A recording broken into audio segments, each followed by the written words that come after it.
Well, that didn't work out. Whoa.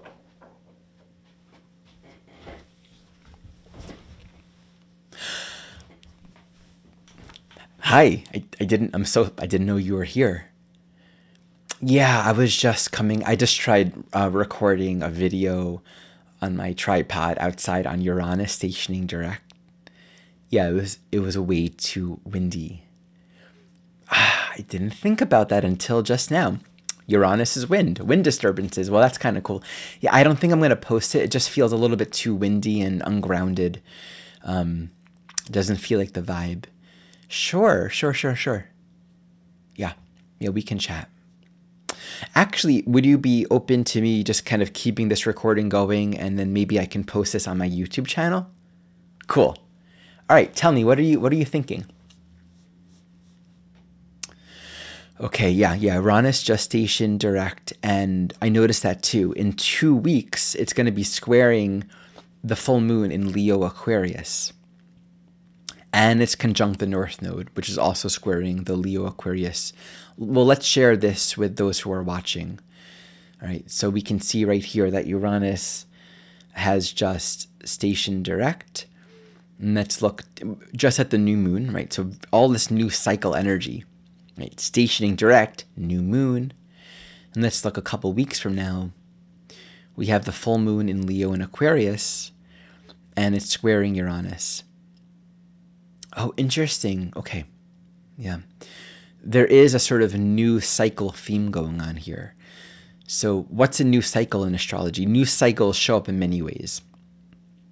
You could have a new cycle when a planet enters a new quadrant, or even on a lesser level, a new house, or a new sign.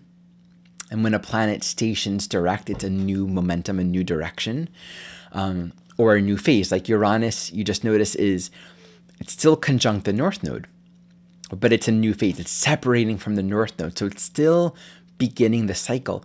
The archetype of a new cycle and all the different ways that it can manifest in astrology is very unique.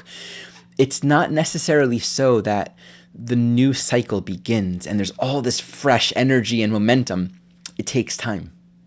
It's kind of like, it's less like you drink a caffeine drink and you have all this energy, and it's more so you just got out of bed. And the day is just beginning. And there's a lot to do, but it's still unformed. It's still undeveloped. That's, in my experience, a more accurate way to think about a new cycle. So, yeah, this would be very interesting to talk about.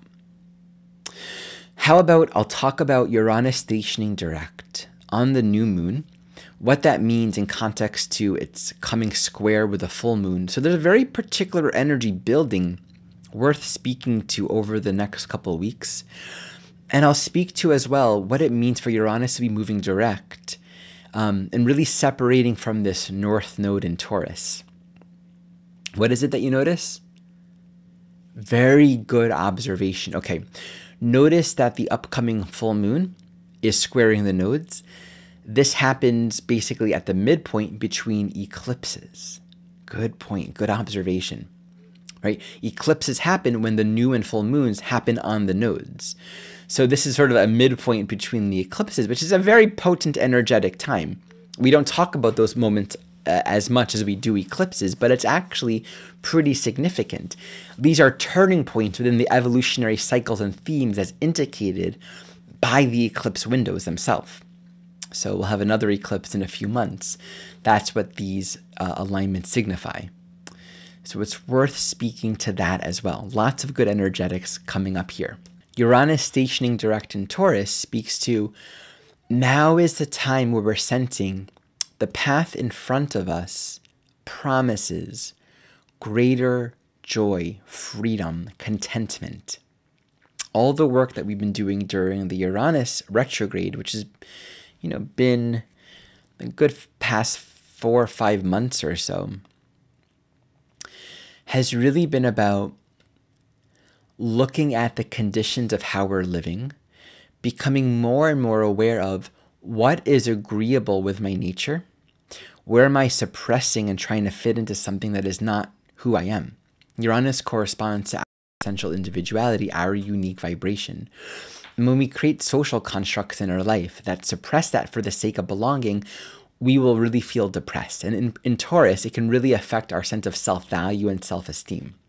So there is a lot of letting go in this Uranus retrograde. And then moving forward, it says, what does it look like to create something new with respect to our essential freedom? How do you want to live your life? What is it like to move, breathe, and dance as the awake being that you are? There is a sense of greater opportunities and potentials and vistas ahead of us. But there are two dimensions that I think are really worth speaking to here. Very important. We often think of Uranus or see Uranus manifesting in one of two ways: suppression, or sort of like this outright rebellion. Okay, so the suppression can speak to, I'm afraid of change. In particular in Taurus, I'm just going to dissociate and go along with the flow because I don't want to face the consequences of being myself. So it's a difference between true joy versus comfort. Right? I'm comfortable. I don't want to shake the status quo. Right? Versus these conditions are limiting me and this is crazy BS. I'm going to jump out of it. I'm going to rebel. I'm going to liberate and break free from it. These are kind of two sides of the same coin. It's not really about liberation, even, right? One is suppression, one is rejection. Neither really addresses the thoughts that are at the core of our imprisonment. So there's something with Uranus moving forward now where there is this growing sense of freedom and excitement and adventure. Something new is unfolding. Now, being in a new phase with the North Node, seeing that we're at the midpoint between the eclipses, there is a profound sense of my own evolutionary direction is really being emphasized here. And I would say over the next 2 weeks, as we're approaching the full moon, there's a growing pregnant sense of there is something essential that wants to be realized. We might feel afraid of that, which is the suppression piece. I don't want to look at it. Or we might feel like, oh, this is so intense. I need to make some kind of big change or shift. I want to suggest a trust and a softness and a relaxation here. Because what this points to is there is something growing and emerging. But if we can allow ourselves to become very open and settled within the conditions of our life as it is right now, we can become aware of the thoughts that we're thinking, the ways that we're projecting a story onto our reality that is keeping us unfree, that is keeping us suppressed. It might not be about these big radical changes, at least not yet. At least not the story that we have. Perhaps these changes will happen by way of really allowing everything to be as it is. This is sometimes more radical than these huge, big changes. What happens as we allow everything to be as it is, we find, is there a possibility here now to be free? Can I be myself? But the only way to really feel free is by not having a story about what's next. Allowing everything to be as it is also means freeing our mind from what we've told it to be, from what we've said it is. I was just thinking earlier about this, that we have the story of Lot from the Bible, where Abraham is saving Lot from the destruction of Sodom. And I think it was Lot and his wife, and he says, don't look back. And then one of them turns into a pillar of salt because they looked back. And what that elicits in me in this particular instance is we can't be moving towards the future and look back at the same time. They're two antithetical motions. They can't coexist. Looking back at the future means you don't have a thought about the past. You're not concerned about everything that's happened before. You're not concerned about where you're coming from and even what you're letting go of. Oftentimes, what keeps us from just being in this moment, which is synonymous with living here now and moving forward. What keeps us from the freedom of that is we're trying to recreate and affirm and crystallize and ground and almost like make certain conditions that we're familiar with. And it doesn't really allow us the freedom to know ourselves and experience ourselves in a new way. You know, we often have these really powerful awakening experiences, and sometimes the greatest stress, the greatest challenge is coming from these experiences. Like for me, it used to be meditation retreats or long fasts. and integrating ourselves within the world, because then it comes back to, what is the world? What am I doing? Am I a man? Am I this body? Am I a father? Am I an astrologer? Well, no. I don't have to identify, I don't have to think of myself as those things. But then it's, what is here now? What is the life that I am to live now? What are the Saturn parameters of my life in the world that I'm living that I can just accept and be a part of? Sometimes a greater freedom and liberation is playing the roles that we are to play, but not being identified with them. So we're not so concerned with outcome. What's interesting, and I think this is what we really see with this Leo new moon, full moon, we can open our heart. We can give ourselves to it completely, right? Give yourself to your work completely. Give yourself to your family completely. Give yourself to your beloved completely. Give yourself to your passions completely. Full in, full in. You'll see where it goes. And I think this is what I'm seeing with the new phase, with this full moon. There's something profound unfolding. And to really find some threshold of greater freedom and liberation, we want to give ourselves the full opportunity to live here now completely. Instead of always being in this state of, I gotta break free. If we can recognize that all of these symbols in our life are just archetypes inside of us, we don't want to become too reactive to the archetypes because they're inside of us. We want to see what is being freed up within. If we can really catch that, we'll find that we have a greater potential to enjoy our lives here now. Within the archetype of Taurus, the greater joy and pleasure and life that comes to us comes from a deep contentment. Not a complacency, not an acquiescence, a contentment and a feeling of, I don't know what's going to happen next. But where do we think of ourselves as limited? Where do we think of ourselves as stuck or suppressed or unfree? This is where I think there might be an opportunity right now to really look at those very places that actually feels terrifying and scary. And this is like the interesting dichotomy within Uranus. It's like, and I hear this all the time, like in relationships, when do I know to lean in more or break up, right?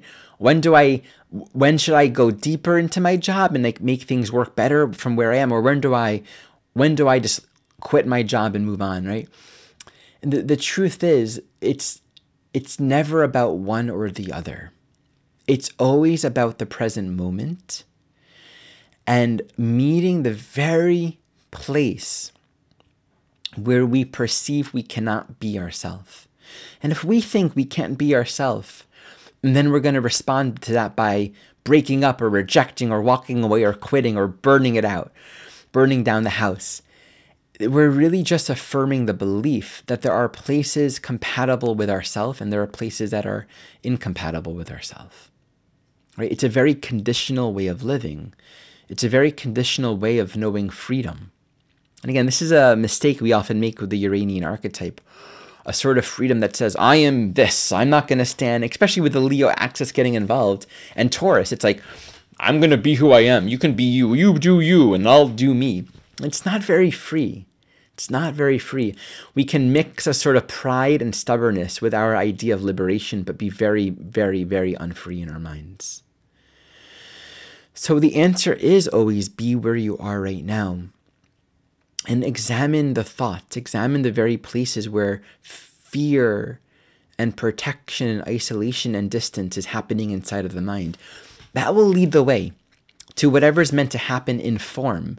We don't want to get too focused on, there's a book by Byron Katie, which is, I Need Your Love, Is It True? And a part of what she encourages in one of the chapters I read, something to the likes of, question your thoughts. I need your love. Just imagine how many times we do this. I need you to treat me this way. Or I need to feel this way in this condition. I need this person to act this way to me for me to work with them or be with them.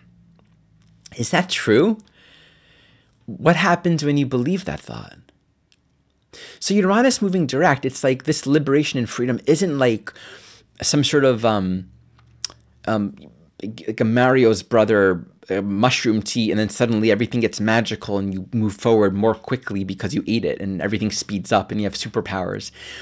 It's actually here, do the work. There is a threshold of freedom and liberation, but commit more radically to your life and to living right now. And I think for this to be understood as Uranian means this coincides with a sense of exhilaration, right? It's facing the very edge of where we believe ourselves to not be free and the choice to live here now more fully. And that means I don't know where this is going to go. I don't know the result of this, but I'm going to give it a shot. I'm just going to live and love and give and show up completely. But I have to look at what is keeping me from that. And remember, we are community. Everyone and everything in our life is a part of our own community, and they're all reflecting dynamics that exist within. So what we believe we need to reject, it's worth questioning our own thoughts, our own perceptions of it.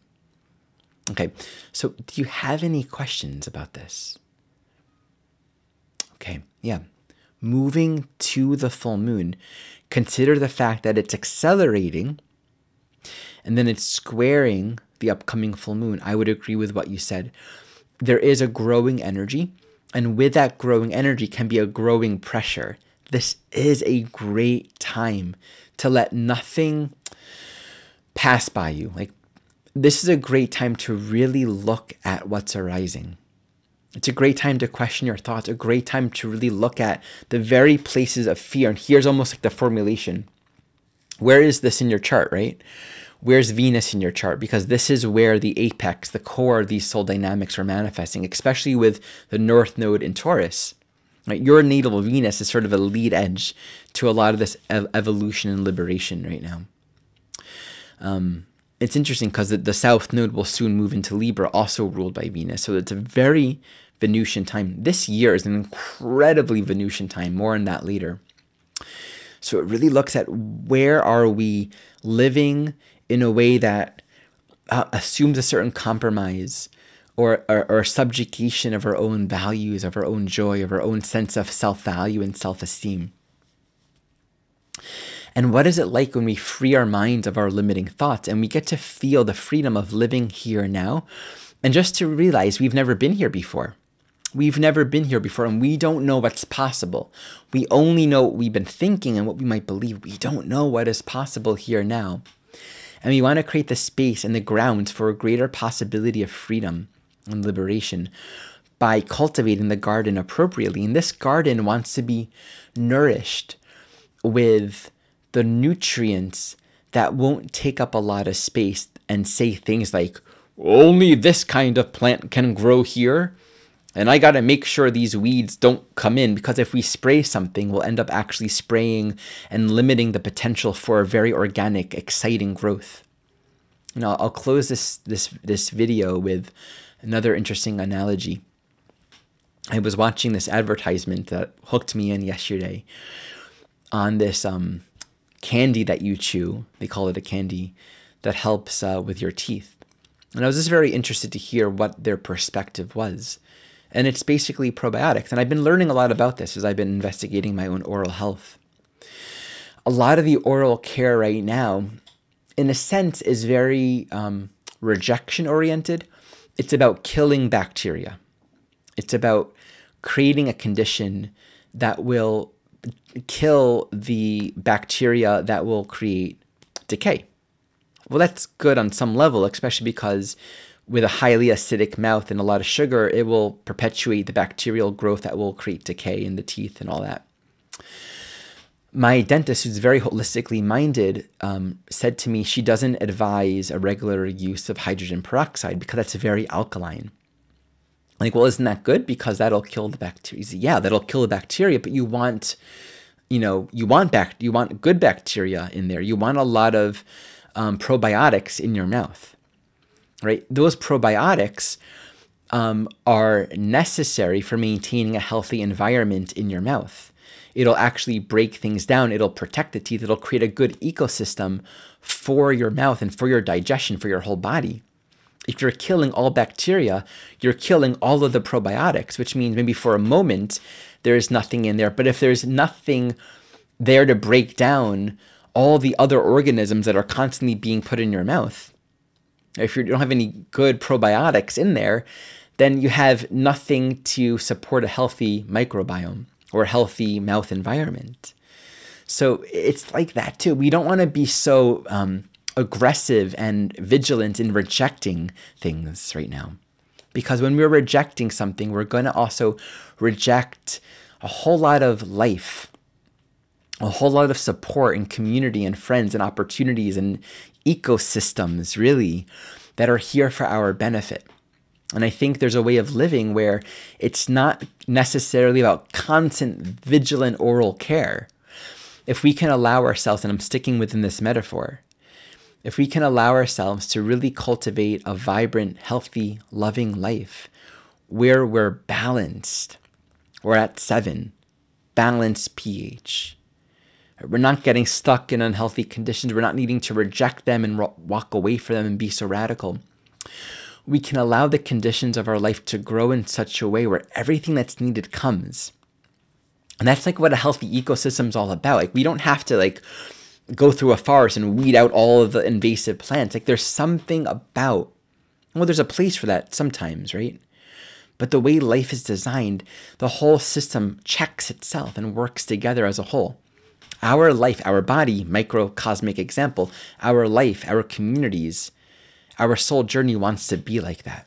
And so there's an immense amount of wisdom in learning to be in balance and content with what is, and to find our joy and our freedom by really healing the thoughts that would keep us from a greater, fuller life right now. So thank you so much for happening to hang out in the studio just as I was coming in. I really appreciated the opportunity to share this with you. And to all of you, thank you for watching. Reminder, I have the retrograde class series that is available. You can buy the whole series or just a particular class. So it's a very helpful series for learning about the evolutionary meaning of the retrograde planets. Lots of examples in transit, in natal charts, class examples, well-known people examples. And also we have the upcoming training program. The Essentials course begins in 1 month. And the student practice course, only for those that are well studied in evolutionary astrology, also begins in a month. Check all of it in the description below. Thank you for watching.